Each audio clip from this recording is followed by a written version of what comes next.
Hello, and welcome to Good News Rhode Island, the show about Rhode Island and the people and places and events that make Rhode Island a great place to live. All of those people build our communities. And one of those is Tony Estrella, who's here with us at the Gamm Theater.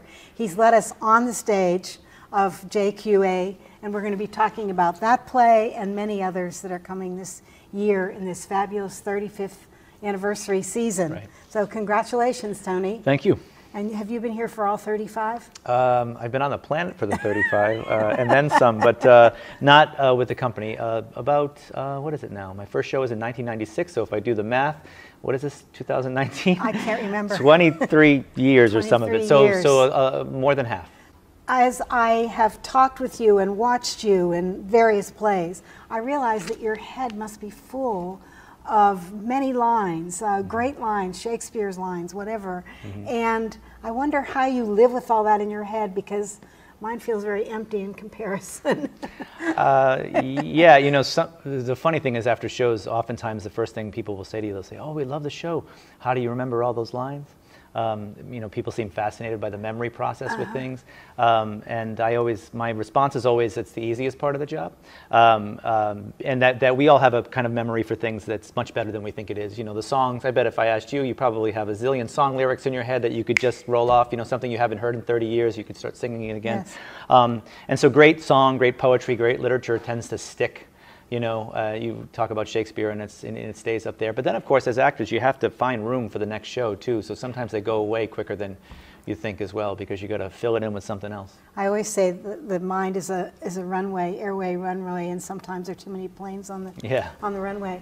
Let's talk about John Quincy Adams. You know, I know quite a bit more about John Quincy than I did going into this play, and done quite a bit of research on myself. And people talk about him as being quite possibly our brightest president, our most intelligent president, for the kind of work he put into the world in his writing, the number of languages he spoke and read and translated from.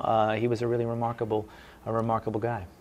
And you could tell by his library. Yes, yeah. The neat thing about John Quincy Adams that you're doing this play is that he was from around here. Yeah, right up the road. I guess he started the Athenaeum as well, the Providence Athenaeum. He was one of the Was founders. he in there at the beginning? Yeah. I mean, if you go to his house, the family home, Peacefield, up in Braintree, Quincy, it's, you know, and visit his library, which his son Charlie kind of had built for him after his death, which is right outside the house. It's one of the kind of most beautiful rooms I've ever spent, you know, even 20 minutes in. So I would recommend the tour of that house, and to see the 4 generations of the Adams family and how they lived there, and how central great literature and history was to the family, to their thinking, I think, into the formation of the country.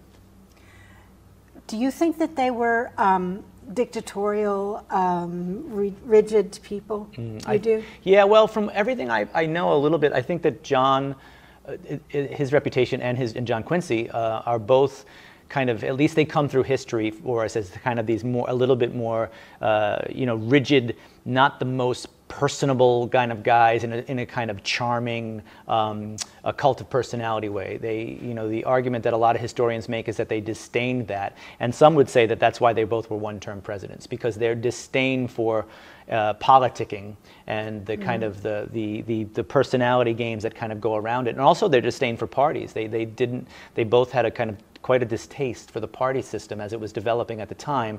It's only kind of ossified, and, you know, is certainly even more destructive now than it was back then.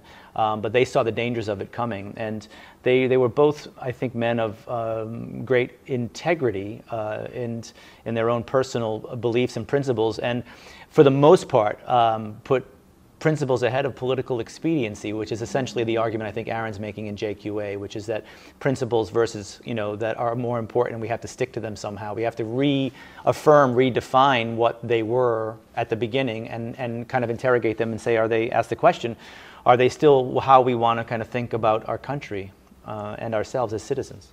And so when they asked them, they were trying to veer the country in a certain way. They were trying to lead the country to a new life, in a new way. Yeah. And for us, as we watch this play about John Quincy Adams, JQA, we will be rethinking about how do we move our country to the place where they were thinking, or which would have been the natural outcome of their thinking? Is that what you're saying? Yeah, absolutely. That you know, Aaron says about this play that it's not, you know, it's called JQA, and it spans his life from the time he's 9 in 1776, at the kind of, you know, the birth year, to 1847 when he's 80, which was when he died. And in that 70-year span, he you know, he was there with his dad kind of at the birth of it, and then assisted him in his jobs. His resume is incredible. He become, you know, he's ministered to all of these different countries in Europe. He's at the court of Catherine the Great when he's like 14.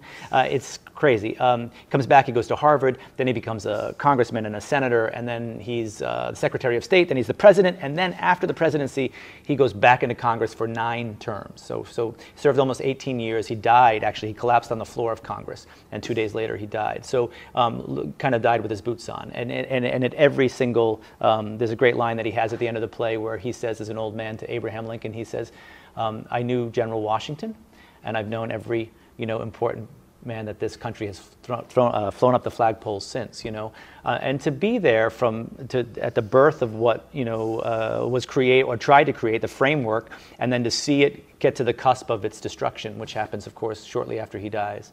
In the Civil War. In the Civil War, because, of course, braided into all of the kind of the great ideas that animate representative democracy in America is also, of course, the original sin, which is, well, really 2, which is the genocide of the native population, and also, obviously, slavery, which built it all. And we still have yet to confront that, and are kind of seeing it manifest in a way today in 2019, which is very much what this play is about. It's much more about government today than it is about the kind of biography of John Quincy Adams. Has the Gamm always been politically oriented, or certainly under your tutelage? Yeah.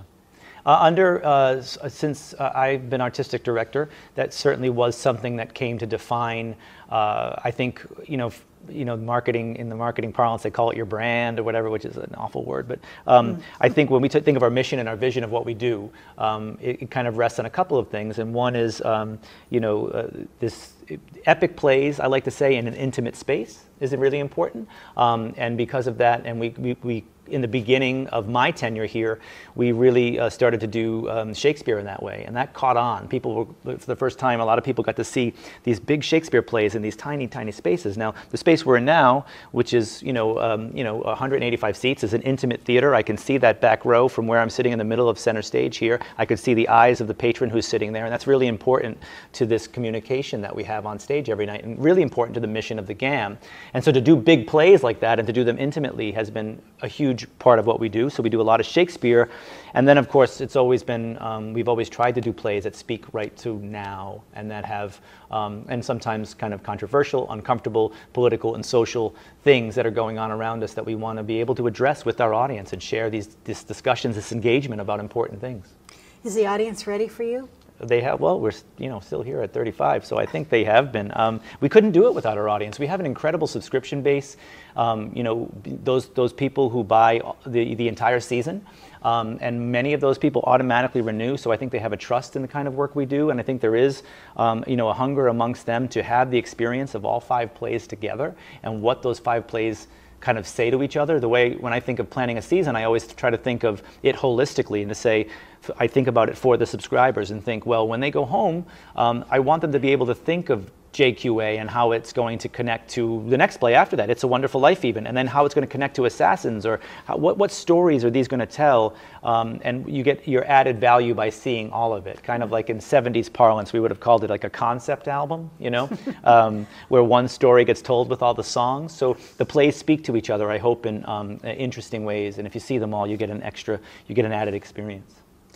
People come here assuming that they're going to find they're going to change their head around a little bit. I hope so, I think, and that when they come in, they realize they're going to have their own transformative experience a little bit of the time, for maybe 2 hours or whatever. Yeah, that's our job, right? Is I always say that our Hippocratic oath in the theater is, at first, do not bore, and so we do have a kind of thing where we have to entertain, you know, we have to kind of excite, we have to engage, and I think we have to move audiences, you know.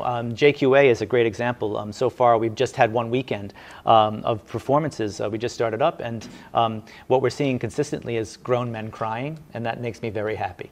If we can make grown men cry in the theater, we're doing something, you know, because I think people are reconnecting with values that feel blighted, that feel corrupted, and that we get very cynical about, and the play offers a reassessment of those things, and I think people really need it right now. It's a tonic. So you want to be able to kind of transform people into, hopefully they come in here and have a cathartic experience.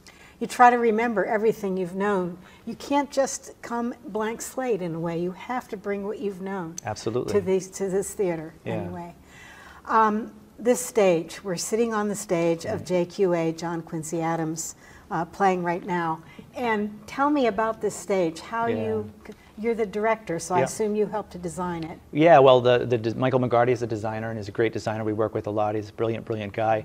And when Michael and I talked about the space, we were thinking about, well, what kinds of spaces do we celebrate America in, right? And it was like, well, you know, there are parades. You know, we do that in parades. We do it in our backyard at barbecues on holidays. We do it at the town hall, right? We do it in the meeting house, right?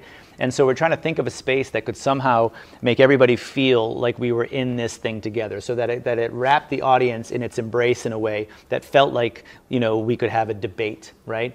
And so when you come in here, you know, we were joking earlier, the way it's lit, this space, it's a very raw, it's a kind of raw wood space. The walls are made to feel like it's almost a parchment color that has been burnt, that it's in a constant kind of deconstructing and reconstructing. There are 76 bulbs up at the top of that thing with this Georgian frieze. And this back wall, which is an 76, yeah, that's how many, yeah. And it's, and the oval, the curve of it, suggesting the Oval Office, which a couple of the scenes actually take place in, is also helps to kind of bring the audience in to make it feel like they're part of the space. And it also can be lit in a way, and if you come to see the play, you've seen the play, you know that when you walk in, it has this feel of a CNN debate stage, right? There's red, white, and blue, and the lights are up, and it looks like a flag on the back wall. It's very cleverly designed in order to kind of transform itself, because it has to be very many different places. And ultimately, the most important thing is kind of how, you know, the actors here, center stage, are sharing it with the audience and come out to us and create a conversation. You've seen the play, so you know actors actually end up in the audience as well at certain points, you know, and which I hope is effective. And sometimes it's maybe scary for the audience or a little awkward, but it's certainly funny. They seem to enjoy it, actually. They do, yeah. They seem to enjoy it. The costumes, how do you decide the costumes? I assume you have part of that too. Sure, Meg Donnelly, who's our designer, is fantastic, and in a play like this that spans 70 years, but is also, as I pointed out, as much as it's about JQA, it's even more about now. It's about government now. So what we didn't want to do was make it so period specific that, you know, plus the actors, as you know, there's only 4 actors in this play, and they have to play about 4 or 5 roles apiece, and they have to switch really fast. So we wanted to kind of embrace the silhouettes of the period, to suggest the period, you know, and the jackets, and also all 4 actors play JQA at different times in his life, right? And so we had to make sure there was a consistency in that, in the storytelling. So finding these, you know, period suggestions that kind of give us the history, and then some anachronistic reminders, right? You know, like in the play, there's a Secret Service agent who's wearing dark sunglasses, you know what I mean, which is a very archetypal today, you know, image. They're drinking iced coffee in the park, you know what I mean? They're Jack Daniels, you know, in one scene, you know what I mean, with Henry Clay, who's from Kentucky and is a bourbon drinker. So there were just a couple of things throughout that we want to, it's theatrical, and we want to have fun with the audience and immerse them in the history, but not be a slave to the specifics of that history, because we want them to know we're doing right. This play is right about now. It's about 2019. It's still fiction. Yeah, and it's fiction. Okay. Coming up, what is coming up? Yeah, right. Talk about the rest of the plays. Yeah, absolutely. Right after this, we're, you know, next about a week and a half from now, we're going to start rehearsals for "It's a Wonderful Life," the radio play by Joe Landry, which is an adaptation of obviously of the film "It's a Wonderful Life," the beloved film. And you know, this is a holiday offering for us, which is outside of our season, so it's not part of the 5-play season. But in thinking of the season, which was this year all American plays, and very specifically trying to address things that we're dealing with. And thinking of the holiday offering, you know, we're like, what can we do? And you know, and it was like, well, It's a Wonderful Life was obvious because it's such a great American story, and it's an American story almost in the vein of you know, Clifford Odets, you know, in looking at economic inequality and decency. It actually is a great, I think, companion piece right after JQA, which, you know, makes an argument for civility and for decency and for compassion in our dealings with each other, versus the kind of venal corruption of what politics has become. And I think It's a Wonderful Life in many ways is the same story. You're hoping that you'll have Christmas audiences here for that. Absolutely, is that right? yeah. Okay, and then the next play is Assassins, and it becomes political again. Is that right? Yeah, well, Assassins is actually 2 plays after that. In the interim, we have a play called Admissions, which is all about kind of college admissions, which is in the headlines all the time. Very much the story. Yeah, it's a real gut punch of a play, and you never kind of know where you stand with it, and it keeps changing gears, and you think you have an opinion on it, and it blows that out of the water. So it's a real. I got to actually see it in London in May, and it's a knockout for the audience. It's just something that kind of is like, oh my gosh, shocking and wonderful, and just really puts you through the ringer. But Assassins comes right after that. That's our first musical, our first proper musical that we're doing, which is the Stephen Sondheim and John Weidman musical, and it's about all of the presidential assassins throughout American history, the ones who were successful and the ones who failed, and so it really connects right to JQA. I mean, JQA ends with a scene with Abraham Lincoln, right, in 1847, and Assassins begins with his assassination by John Wilkes Booth, and then continues up right almost until now, to the end of the 20th century, with you know, the attempted assassination of Ronald Reagan by John Hinckley. So and in between you get kind of everybody else, and some people you won't know that you didn't. If you don't know American history really well, there'll be a couple of people in there you're like, really, I didn't realize that person tried to kill so and so and didn't succeed. And but it really looks at the dark underbelly of who we are as a nation.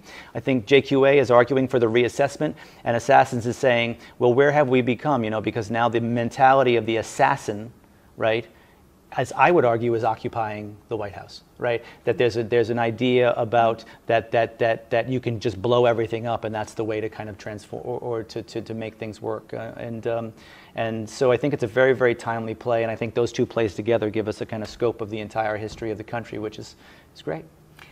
I personally would love to see something written, either novel or play, about all the people who have been assassinated, had they not been, and what would have happened to the country now, how the country would be now.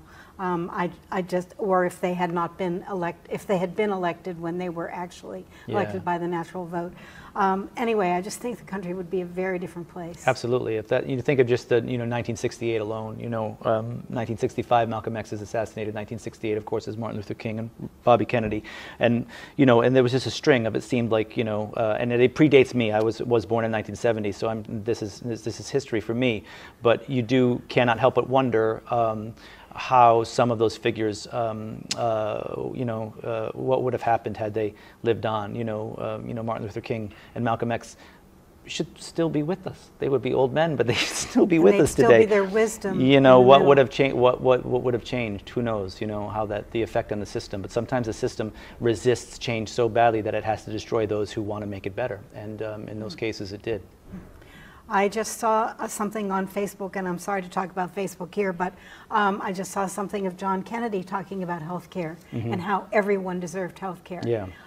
We don't think of that when we think about history, but we need to bring some of those statements forward so they inspire us now. Sure. Yeah. I mean, it's an obvious right.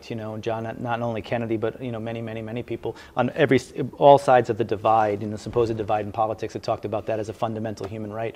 And most advanced countries, or not so advanced countries in the world, whatever that means economically, have those kinds of rights for their citizens, guarantees, and of course it's a shame and it's a stain that we do not, and may that change very soon.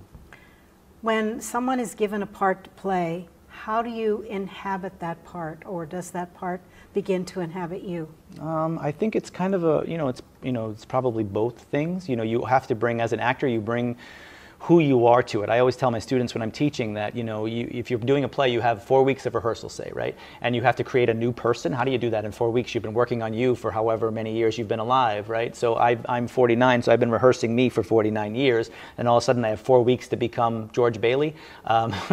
That's a hard thing to do. So I, of course, have to bring who I am to that. And then I have to take the fiction of the script and see where those leaps I have to make outside of my experience and how I personalize those in order to make that leap. And then really it's formed in the eyes of the audience, you know. So if I come on stage in It's a Wonderful Life and say I'm playing George Bailey, the audience says, you're George Bailey, you know, and if hopefully I don't do anything to disabuse them of that fact, and they lose themselves, right? They suspend their disbelief and they lose themselves in the fiction and then are able to see me for the 2 hours of the play as that character. Yeah. But when you're working with the team and you're working with the rest of the actors, is there a way that you build a common vision for each other? As you're reading the words, are you inhabiting those as well? So you're creating a context with yourselves? Yeah, that's the director's job really, is to help the actors to give them a framework for the story and to support them so that what the audience is seeing has a consistency to it, you know. So for instance, in JQA, I directed this play, so my job is to make sure everybody's in the same play and in the same world, and that the audience can really follow the story, and they can lean forward and lose themselves in it, you know. If I'm not doing that, if I'm not providing a consistent framework for the audience to see the story in, if they get confused, they stop listening. And if they stop listening, they're going to lose what the story is. So the director's job really is to kind of harness all of that great energy coming from the actors, to get great performances from them, and to make sure the audience receives them. I imagine you sitting in a room reading it through the first time, and you say, what do you hear? Yeah. Right? And you ask them, and then you tell them what your vision is as right. well. It's a great collaboration, and ultimately the actors have to do it. So I think it's, you know, the director's job to do his or her best to support that actor, but to bring the actor to it, not try to make the actor something they're not, you know. So in this, you've got, you know, people of different genders and races play John Quincy Adams in this, right?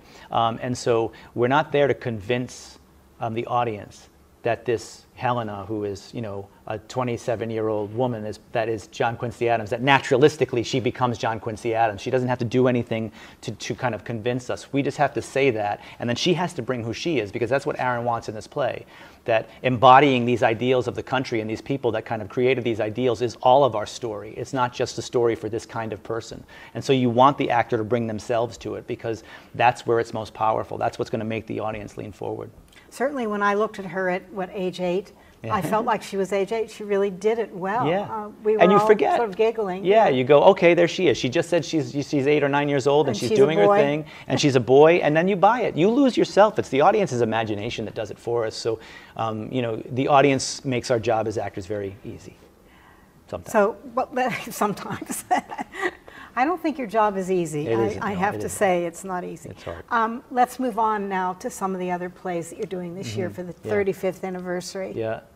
So we talked about Admissions, we talked about Assassins, we talked about It's a Wonderful Life, and the one play we haven't talked about yet is the one that's going to end the season, which is called Mary Jane. It's by Amy Herzog, and it's a play about, speaking of healthcare, as we were talking about earlier, it's a play about a young mom who's a single mom, and she has a toddler, a 3-year-old, who is severely ill, chronically ill, with a terminal kind of illness. You never see the boy is off stage. And she's charged with his care. She has help in the home. She's trying to juggle her job at the same time. It's a beautiful, beautiful, beautiful play about the responsibility we owe to our children, certainly, and to our families, and to each other, and to our community, you know, and ask questions. It's not about the healthcare system. It's not an argument for, at least a polemical argument for, socialized medicine, but it certainly makes the argument, or asks hard questions about us as a community when we're not protecting the weakest and the most vulnerable amongst us, and does it from a family perspective. It's an incredibly moving play, and I think it's going to be a lovely way to end the season. End the season. Yeah. So talk about the 35th season a little bit. Yeah. How does it feel to be a 35-year-old in new digs and exciting new opportunities and expanded stage? And right. Yeah. It's 35 years sounds like a long time, and it's not really even anymore. It's kind of approaching middle age, I suppose. Right. Yeah, it's a great year, and it's a 35th anniversary as an organization. It's our first year anniversary in this new space, and which is going to be our space for the next 35 years, I hope, and more. And I think it's really our permanent home now, and we've been a little bit peripatetic over the years, especially in the first 15. I think there were 3 or so different spaces, and then we were lucky to be in Pawtucket for a good amount of time, but always knew that we were looking for something else, and being here in the space allows us, I think, for certainly more powerful artistic experiences, and I think more comfortable experiences for the audience as well. And not that we just want, you come in here, it's not, sometimes I think, you go to the movies sometimes and it's too comfortable, right? There's the bucket seats, and you end up like, oh my God, I could just sleep here all day. Popcorn, Yes. Yeah, we don't need that. We want you to be comfortable enough, and then to lean forward and enjoy. So this space really allows us to do that, and allows us, as I said, to think about plays differently from a physical perspective, right? We have verticality now that we didn't have before. So if you look at the height of this set, we could have 2 floors, actually, legitimately 2-floor sets, which we never were able to do before in the old space because the ceiling was too low, So it's just more expansive and better for the artist, better for the staff, and of course, and the most important thing is it's better for the audience. But the thing is that you have the ability to have more creativity. Yeah. I mean, you can bring everything to your stage now. Absolutely. Whereas before, it always felt as though you were confined. Right. Those confines, the limitations can often be the things that make the creativity special. It's like a tennis court, right? Tennis is only a great game because of the lines on the floor. If it didn't have any lines, it would be an awful game, right? And so it's those limitations that kind of make it happen. We still have limitations. We always will. They're the 4 walls of this theater, the size of this and that. Though we've expanded on those things, a little bit to offer, a bit more elasticity, a bit more flexibility, with the most important thing, which is, as I was saying earlier, not losing the intimate connection with the audience, that I can still see that back row and look, the person back there right in the eye when I'm talking, which is really important to the Gamm experience. Did the globe influence your design at all?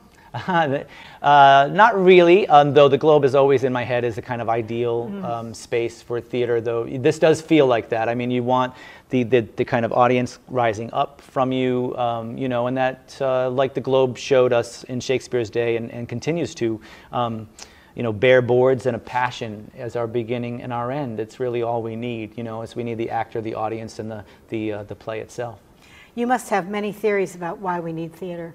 Mm-hmm. I do. You want to hear some? Yeah. Maybe the most important one. The most important one, I think, is it's I was thinking about this the other day, and I came up with, I had a list of like about 10 things. And there's, of course, 100 things. But I think the primal ones for me are because it's live, is so important to us today, that you come into, especially into an intimate theater where you sit next to strangers and you kind of, you engage a story that's happening in front of you. You can smell the actors, you can see them sweat, you can watch them breathe, you breathe with them in the space. That's an incredibly important thing to us now, And I think, and it allows us to have these kind of forums, right? These debate, I joked about the CNN debate stage, that you can come and have a town hall experience where you can witness a live story and you can have live reactions to it, and you have to have it collectively. You can't have it on your couch, you can't have it just in the kind of confines of your own mind. You have to expand beyond that, think about the people sitting next to you, and then maybe talk to them about it, maybe you make a new friend, but it's a community endeavor, and these things are going to be, I think, only become more and more special and necessary to us as we disengage digitally, electronically, et cetera, and all the excuses we have to avoid each other. It's kind of like birdsong, it goes from generation to generation, and each generation reinterprets. And has to. You have to keep moving it forward. Blow it up, Have the courage to say that what your father and mother did wasn't good enough. It has to be something else, Take it from us and then move forward. Or I need to give my part of the story. Maybe that's what it is too. Yeah, absolutely. This is Tony Estrella, and we're here with him today at the Gamm Theater. Please come to JQA and to A Wonderful Life and to whatever else is in the future, The Assassins and etc. Thank you for your 35th season. Thank you for all you do for Rhode Island. We cannot thank you enough. Oh, thank you. Thank you for watching, and we're pretty sure that good news is right near you, and you're helping to make it. you.